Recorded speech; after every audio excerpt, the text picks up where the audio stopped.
সুন্দৰ এটি দিনলৈ আপোনালোকক সকলোকে স্বাগতম জনাইছোঁ। বৰষুণৰ দিন, তাকে বোলো টাবকেইটা ফুলৰ টাবকেইটা অকণমান পানী পৰক বুলি অলপ উলিয়াই দিছোঁ। যিকেইটা তিতিছে আমি তিতাকেইটাও অকণমান উলিয়াই দিছোঁ। তাৰপিছত লাগি যাম নিজৰ ঘৰুৱা কাম বনত।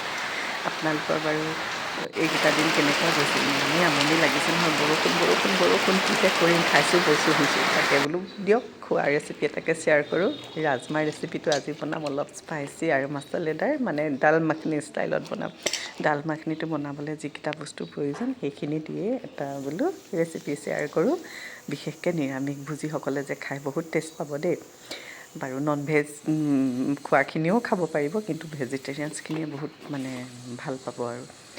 সেয়া প্ৰথম মানে মই কি কৰিলোঁ, যিটো উৰগ দাল বুলি কয়, মাটি দাইল আমি যিটো খাওঁ বাকলি নথকা, সেইটো আৰু ৰাজমাহ অলপ তিয়াই ল'লোঁ। তিয়াই পেলাই বইল কৰি ল'লোঁ। তাৰপিছতে আৰু বাটাৰ আৰু তেল দি পেলাই দি যাম আৰু চাই গৈ থাকক। এনেকুৱা ভিডিঅ'বোৰ যদি চাই ভাল লাগে, প্লিজ আপোনালোকে মোৰ ফেচবুকত চাই থকাসকলে ফ'ল' কৰিবলৈ নাপাহৰিব, আৰু ইউটিউবত চাই থকাসকলে চেনেলটো ছাবস্ক্ৰাইব কৰিবলৈ নাপাহৰিব দেই। এয়া চাওকচোন, দি দিলোঁ তেলত কাশ্মীৰী ৰেড চিলি পাউডাৰটো দিলে যে তাত মানে বহুত ধুনীয়া কালাৰ উঠে, সেইটো কাৰণে মই বোলো নাই তেলতে দি দিওঁ। তাৰপিছতে আপোনাৰ আমি বাৰু ৰুটিৰ লগত খাম, কিন্তু এইটো মানে ৰেচিপি যে আপুনি ফ্ৰাইড ৰাইচ, পোলাও চবৰ লগতে মিলে। মানে বহুত টেষ্টি লাগিছিলে কিন্তু খাই দেই। খালি ডাল মাখনিটো যে মই ডাল মাখনি ষ্টাইলতহে বনাইছোঁ, কিন্তু ৰাজমাই বনাইছোঁ। কিন্তু ডাল মাখনিটোত আপোনাৰ ৰাজমাটো অলপ কমকৈ লাগে, আৰু যিটো উৰগ দাল সেইটো বেছিকৈ লাগে, আৰু অলপ চানা দাইলো লাগে। মই মোৰ ষ্টাইলত বনাইছোঁ, আৰু ৰাজমাটোৱে সেইটো ষ্টাইলত বনাইছোঁ। তাৰপিছতে এইটো মছলাটো অলপ ফ্ৰাই হ'বলৈ দিছোঁ। আৰু মোৰ যে কেৰাহীখন কেনেকুৱা লাগিছে, নতুন কেৰাহী, তাকে বহনি কৰিছোঁ আৰু ৰেচিপিটো আপোনালোকলৈ শ্বেয়াৰ কৰিছোঁ। কেনেকুৱা লাগিছে জনাব দেই। আৰু ঠাণ্ডা যে যাবলৈ হ'ল, এইটো কিন্তু ঠাণ্ডা ৰেচিপিয়ে হয়, কিন্তু এইকেইদিন যেতিয়া বৰষুণ দি আছে, মই বোলো নাই অকণমান মানে মনত ভাবিয়ে আছিলোঁ মানে যে বনাম নাই এইকেইদিনতে বনাম, নহ'লে ৰ'দ দিলে আৰু এইবোৰ ৰেচিপি ভাল নালাগে খাই গৰমত।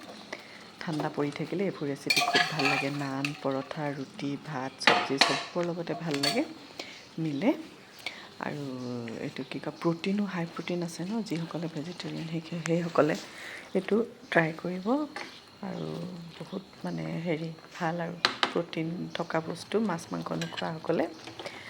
আৰু ইমানেই ভাল লাগিছিলে। আৰু কচুৰি মেথিটো যে পাৰিলে স্কিপ নকৰিব, সেইটো পাৰিলে তেলত দিব। মই বাৰু তেলত দিয়া নাছিলোঁ, পিছত দিছিলোঁ, কিন্তু তেলত দিলে আৰু তাৰ ফ্লেভাৰটো ষ্ট্ৰংলি আহে মানে।